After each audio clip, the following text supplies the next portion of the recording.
Terbang-terbang. Halo, nama aku Thea dan aku 6 tahun menikah sebelum akhirnya aku dikasih keturunan.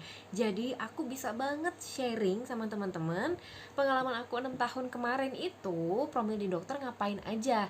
Dan hal-hal penting apa aja sih yang harus kalian siapin sebelum kalian mulai promil ke dokter.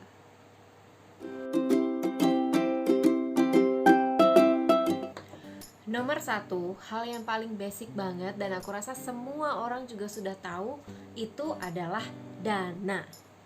Kenapa dana itu basic banget dan aku taruh di nomor satu? Karena di Indonesia program kehamilan itu tidak akan di cover oleh asuransi manapun, baik pribadi maupun kantor, termasuk juga BPJS, karena program kehamilan itu dihitungnya bukan sebagai suatu gangguan atau penyakit, tapi suatu tindakan penambahan seperti layaknya mungkin operasi plastik gitu. Itu di Indonesia emang seperti itu. Nah, padahal kita ini kalau udah mulai promil ke dokter itu akan ada proses yang berlangsungannya tuh rada panjang gitu. Makanya aku bilang dana itu penting banget, karena kita nggak bisa nih 1-2 kali datang ke dokter terus magic gitu kan berhasil ya, kecuali Tuhan yang berkehendak bisa.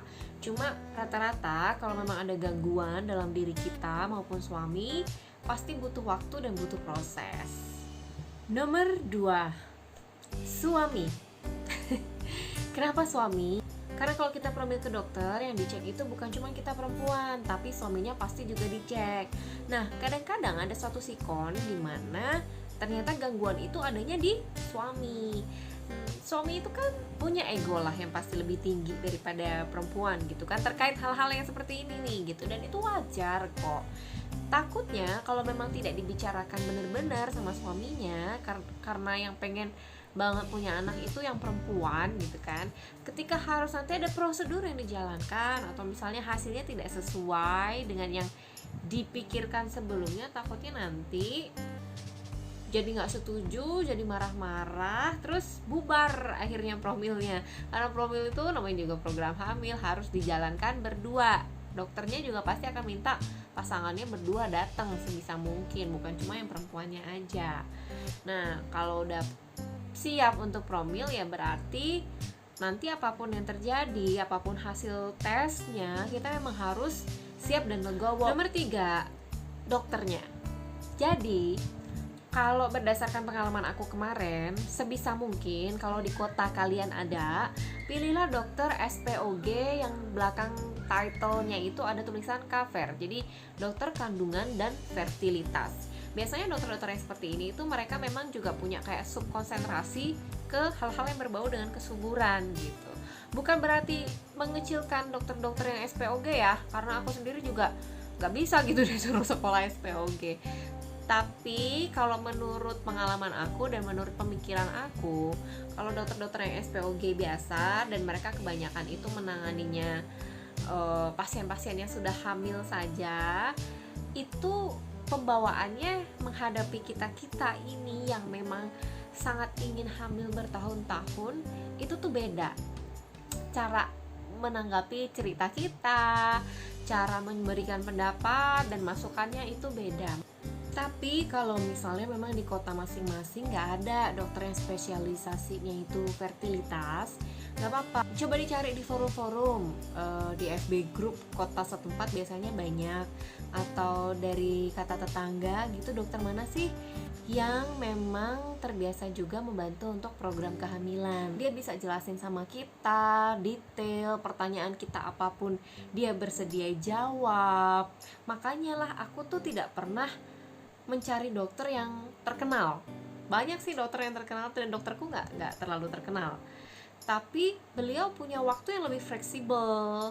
Terus kemudian kalau pas antre juga antre biasa aja, nggak sampai yang padat merayap kayak gitu, enggak. Yang penting sih itu tadi ya, kalau kita nanya apa dijawab. Dan terutama berhubungan dengan dana tadi, program kehamilan ini akan mengambil banyak energi dan budget, sehingga dokter itu harus kita tanya baik-baik, bener-bener, dok, kalau dia sarankan tindakan A, ini tindakan apa sih gitu, harus ditanyain bener-bener. kalau saya begini apa efeknya, kalau saya nggak lakukan ini apa efeknya, apa ada alternatif lain. Kalau misalnya kita emang kepentok di budget, dengan dokter yang enak tuh bilang aja gitu. Kayak saya waktu itu, ya dok mahal banget tindakan kayak gitu, ada nggak sih alternatif lain buat saya, kayak gitu. Sama dengan vitamin-vitamin dan obat-obatannya, boleh nggak saya diresepin yang generik, nggak usah malu gitu, karena kita bayar sendiri gitu loh, nggak ada yang nanggung. Itu fungsinya dokter yang menyenangkan. Dan saya sarankan untuk selalu cari second opinion.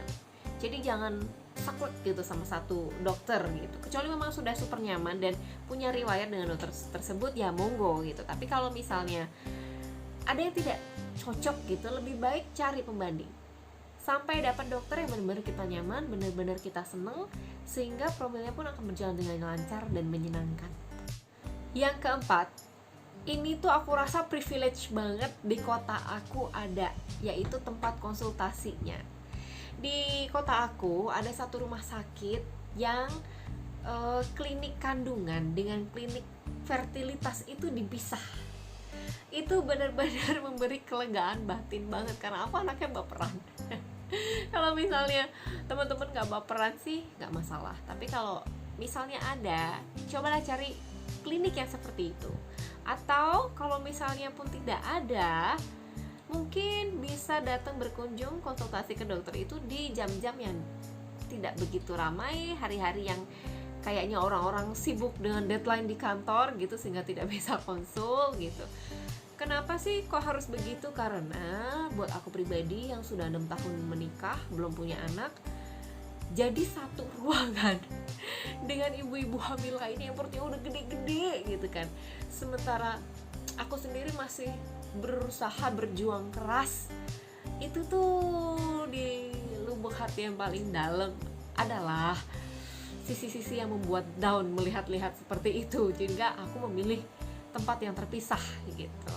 Tapi kalau kalian tidak merasa terganggu dengan itu semua, ya gak apa-apa, it's okay gitu. Nomor 5, terakhir yang paling penting malahan, itu hati kita, mental. Karena program hamil ini sangat amat menguras, selain energi, biaya, mental sangat amat terkuras sekali. Terlebih balik-balik lagi contohnya adalah diri saya sendiri. Kalau melakukan itu berkali-kali, berbulan-bulan gak berhasil, kita pada suatu titik akan drop juga gitu loh. Sehingga kalau kita udah sampai di satu titik dimana kita capek, ya jangan dilanjutin, berhenti dulu, istirahat dulu, enjoy your life dulu, lakuin hobi dulu. Ketika kita udah merasa lebih baik, silahkan dipikirkan kembali apakah mau melanjutkan programnya atau tidak. Lanjutkan lagi di rumah sakit yang sama atau dengan dokter yang berbeda atau gimana. Itu yang penting dibicarakan dulu, karena percuma menurut saya kalau misalnya melakukan suatu program yang berkesinambungan tanpa hati yang riang. Karena urusan hamil itu bukan cuma perut kita aja yang diobatin gitu kan, kesuburan aja yang diurusin, tapi yang ada di dalam sini itu tuh pengaruhnya sangat besar sekali. Ketika kita terbebani, ketika kita nggak nyaman melakukan itu, ya percuma. Kalau menurut saya sih seperti itu. Kalau ditanya apakah harus promil dokter, harus nggak harus sih, tergantung sudut pandangnya. Apa nggak bisa promil alami aja? Ya bisa, siapa yang bilang nggak bisa. Cuman pada kasus saya kan udah menikahnya bertahun-tahun. Saya merasa selain yang alami semua itu dilakukan, saya juga perlu bantuan dari tenaga medis nih, yang jelas bisa melihat dalam perut istri saya ini ada apa sebenarnya. Dan kadang-kadang kita harus mau menyadari bahwa mungkin ada gangguan loh dalam diri kita yang harus diobati. Mungkin ada yang salah loh dengan si bapak, si suami gitu kan, sehingga harus diperbaiki juga. Maka saya merasa untuk kasus yang sudah bertahun-tahun, saya sarankan kalau memang ada dananya, coba diperiksakan ke dokter. Siapa tahu ada yang salah. dengan tubuh kita. Karena saya ada yang salah dan banyak yang salah. Tapi itu bahasan untuk lain kali ya. Kita sampai di sini dulu. Jangan lupa untuk subscribe atau follow aku di IG kalau kalian mau curhat tentang cerita fertilitas, infertilitas kalian. Aku sangat terbuka sekali, silahkan DM. Karena ketika aku menjalani dan kesusahan dengan program hamilku, aku juga mencari teman. Itu susah banget. Jadi ketika aku sudah melewati itu semua, aku mau kok mendengarkan kalian yang sudah lama menikah ya, bertahun-tahun nih syaratnya kalau mau curhat. Kalau baru hitungan bulan udah curhat, aku nggak balas di Instagram DM-nya ya. Thank you, see you next time, bye bye.